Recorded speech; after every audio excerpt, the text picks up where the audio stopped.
hardware aplicable a sistemas operativos multimedia.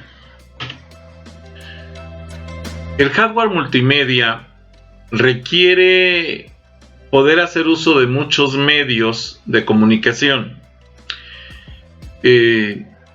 Va a tener que considerar la estructura de la computadora como tal, una computadora multimedia, los dispositivos de almacenamiento, que pueden ser los de almacenamiento volátil, como es la memoria RAM, o los dispositivos de almacenamiento masivo, las arquitecturas de entrada y salida, cómo meter y sacar información de la computadora, y las arquitecturas de proceso, o sea, la arquitectura del procesador. Para esto tenemos que tomar en cuenta que una estructura de un computador multimedia va a tener hardware de entrada y salida. Una parte va a ser interfaces de almacenamiento como dispositivos de almacenamiento, y otra parte de los dispositivos de entrada y salida van a ser las interfaces de audio, de video, interfaces de red, entre muchas otras. Pueden ser interfaces de control de temperatura, interfaces de control neumático, de control eléctrico. O sea, hay muchísimas que pueden conectarse, incluso la conexión o comunicación a internet o la red. Los dispositivos de almacenamiento, ¿sí? Son esencialmente discos magnéticos. En la actualidad ya está migrándose a discos de estado sólido. Y estos dispositivos, como discos magnéticos, son almacenamiento de flujo accedidos con mucha frecuencia. Son servicios concurrentes de usuarios. Obviamente la estructura va a estar en pistas, ¿sí? En sectores, en ejes, ¿sí?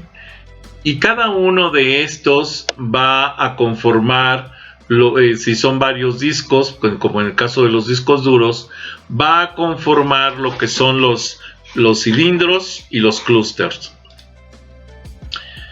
Los dispositivos de almacenamiento, como discos ópticos, estamos hablando de los CD-ROMs, los DVD-ROMs, los Blu-rays, etc.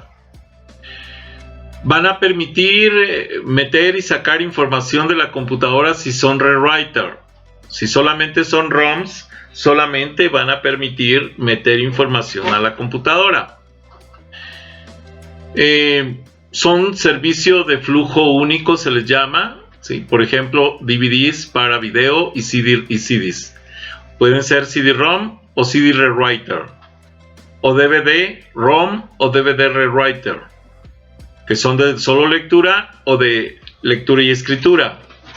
Los dispositivos de almacenamiento como unidades de cinta, las conocidas como UCM, unidades de cinta magnética, son almacenamientos masivos de material poco accedido. Son extremadamente lentas, pero se llegaron a utilizar durante mucho tiempo en los equipos de cómputo. También existen otros tipos de dispositivos de almacenamiento, como pueden ser las memory flash, otros tipos como pueden ser las PC cards o el compact flash, smart media, memory stick, multimedia, source digital, o sea, los discos duros digitales SD, XD, picture. Las ventajas son dispositivos estáticos, o sea, conservan la información mucho tiempo. Y los inconvenientes, pues que son de un elevado costo y la escritura es más lenta que en los discos duros, excepto en los discos de estado sólido. Todos los demás, si son las memorias SD, también son lentas comparado contra los discos de estado sólido. Lo más rápido que hay ahorita para el manejo de grandes volúmenes de información son los discos de estado sólido. Obviamente para lo que es memoria volátil, pues mucho más rápido la RAM, ¿sí? Las arquitecturas de entrada y salida, la información multimedia es leída de disco, recibida desde la red, almacenada temporalmente en memoria, procesada, transmitida hacia la red, escrita en disco. La estructura de los sistemas de entrada y salida condiciona la velocidad de transmisión de datos desde y hacia los dispositivos de almacenamiento y desde y hacia la red. Si nosotros analizamos una arquitectura del tipo PCI-X, vamos a tener un bus de memoria y el bus del PCI, vamos a decir. Este bus de memoria va a interconectar directamente con los núcleos del procesador, sean los que sean el número de núcleos, van a estar siempre conectados directamente con el bus de la memoria principal. De tal manera que si yo quiero accesar al procesador, tengo que accesar a través del bus de la memoria principal. Si no acceso ahí, no voy a poder accesar. Así vamos a tener un controlador de memoria específico, la memoria, un banco de memoria también específico, y esto va a estar conectado, este controlador de memoria se va a conectar a los dispositivos de entrada y salida a través de lo que se conoce como bus de PCI. Por ejemplo, los adaptadores de entrada y salida, que pueden ser 1, 2, 3N, ¿sí?, de hasta 533 megabytes por segundo, o en los PCIs, y los PCI-X, que son mucho más lentos, obviamente, son mucho más rápidos los PCI-X, y es hasta 4.26 gigabytes por segundo. Ya son lo más rápido que existe en la actualidad. La arquitectura basada en switch. Los switch, pues vamos a tener la posibilidad de hacer conexiones de red, conexiones de una red interna que conecte a varios ordenadores, etcétera. Y bueno, tenemos el CPU que siempre va a estar conectado a través del bus de la memoria principal, a través del controlador de esa memoria, y los adaptadores de los canales de comunicación o canales de red, que pueden comunicarse directamente con los switch, y los switch podrán comunicarse con adaptadores de entrada y salida no locales sino remotos, ¿sí? Así tenemos, por ejemplo, que el ancho de banda que se puede trabajar a través de este tipo de equipos puede llegar hasta los 16 gigabytes por segundo para el tipo PCI Express, o hasta los 6 gigabytes por segundo para lo que es el InfiniBand, ¿sí? Mientras más lento es, obviamente es más barato. Las interfaces de almacenamiento, como los discos duros ID, por ejemplo, pues vamos a tener que los procesadores a través del bus ID, ¿sí?, y esto es un bus especial normalmente conocido como DMA, Direct Memory Access, que es un acceso directo a memoria, y entonces permite conectar 1, 2, 3, 4, varios dispositivos a través de un bus. No pueden conectarse directamente al procesador, tienen que conectarse a través de la memoria principal, y en particular a través del bus de la memoria principal. Los conectores de estos discos son un poco más económicos, pero también son más lentos, 300 megabytes por segundo, ¿sí?, para lo que son los conectores para las PCs.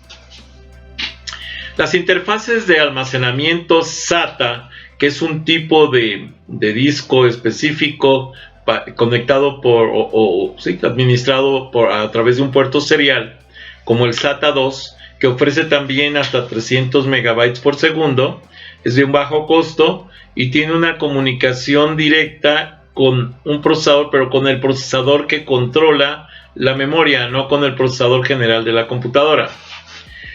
La arquitectura del procesador, el procesador multimedia o los procesadores multimedia dedicados, tienen una arquitectura de función específica que son códecs hardware y aceleración gráfica, arquitectura de programación DSPS, que son videoconsolas, arquitecturas programables, flexibles, arquitecturas programables adaptadas.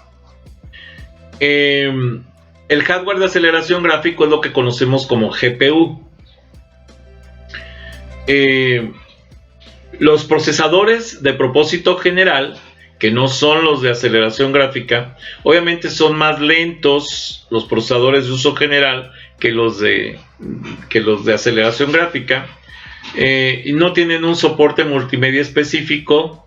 Son procesadores segmentados, son procesadores superescalares, o sea, que pueden incluso cambiarse o crecer. Estos con soporte, los que tienen ya soporte multimedia, son procesadores de tipo SIMD. Esto es Intel Pentium MMX, AMD 3D Now, Intel Pentium 3 SSE, que fueron los primeros. De ahí ya han ido evolucionando a más recientes. Los procesadores Intel Pentium, ¿sí?, están segmentados en 5 etapas. Y vamos, y el superescalar tiene lo que es el causas de la U a la V, por ejemplo. Ahorita vamos a platicar un poquito de esto, y son instrucciones por ciclo de reloj. Para cada una de estas etapas que viene aquí, son instrucciones que ejecuta en cada ciclo de reloj que va pasando los datos dentro del procesador.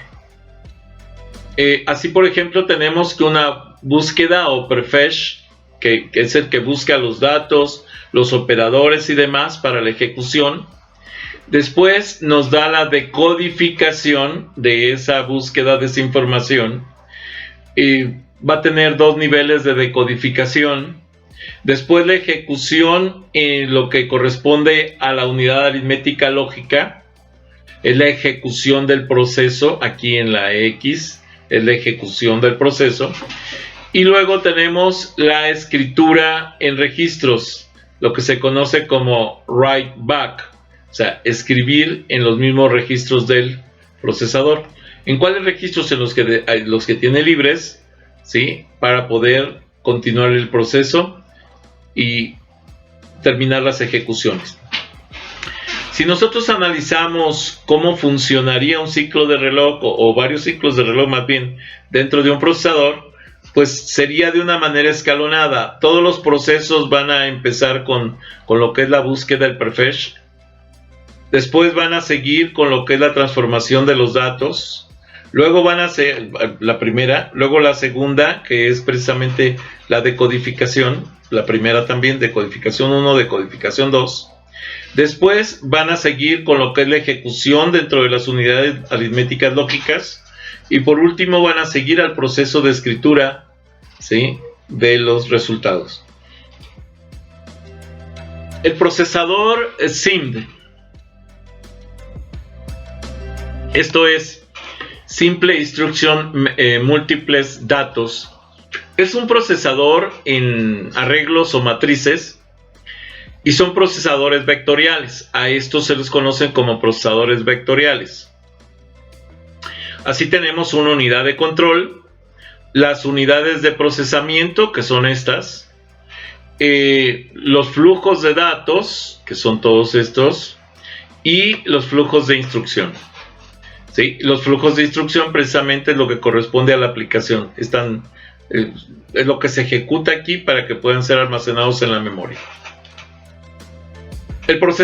Los procesadores matriciales o vectoriales, ¿sí?, tienen la característica de que asocian las matrices para generar el resultado correspondiente. Los procesadores matriciales, por ejemplo, si observamos aquí, tenemos el mismo resultado. Aquí tenemos un procesador matricial que, o sea, hace varias operaciones al mismo tiempo, mientras que el procesador escalar tiene que ir haciendo una operación por tiempo. Como aquí vamos a tener 3 salidas, si aquí ejecuta los 3 ejercicios al mismo tiempo, pues va a tener que dar turnos que esperar. Mientras que si lo hace acá, aquí me dice que puedo contar con 3 procesos a la vez. Los procesadores vectoriales incorporan un juego de instrucciones vectoriales. Una instrucción vectorial con vectores de n elementos, ¿sí?, y sustituye a n instrucciones escalares y disminuye el tiempo de decodificación. O sea, va a poder ejecutar varias de estas estructuras al mismo tiempo porque tiene varios vectores de ejecución. Las operaciones sobre los elementos del vector se realizan de forma solapada, una tras otra, así como lo vieron escalonados, sobre cauces vectoriales segmentados. Se los muestro aquí. Esto sería la forma solapada, porque se van solapando una con otra de las instrucciones que se deben llevar a cabo. Muy bien. Esto obviamente va a reducir el tiempo de ejecución para la obtención de los resultados. Hasta aquí esta presentación.